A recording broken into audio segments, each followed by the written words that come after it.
Napakasarap po panghawakan mga salita ng Panginoon. Kaya po sinasabi rin ng Awit chapter 20 verse 7 na maraming nagtitiwala sa karawahing pandigma. At sabi pa dyan, mayroon ding sa kabayo nagtitiwala. Ngunit sa kapangyarihan ni Yahweh na aming Diyos, nananalig kami at umaasang lubos. Amen po?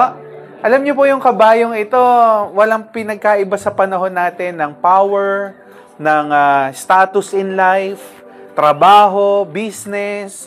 At kapag dun tayo nagtitiwala sa mga yun, nalulungkot tayo na nauubos, mahina ang business, mahina ang kita, mahina ang nangyayari ngayon. Kapatid, hindi tayo tinuturuan ng Diyos na magtiwala sa mga bagay sa mundo. Tayo po ay pinapaalalahanan na sa Kanya lang magtiwala. Amen po? Siyang buhay na Diyos, makapangyarihang Diyos, na kailanman hindi nangiiwan, hindi nagpapabayaman. And wala nang pangamba sa future because Jesus is alive.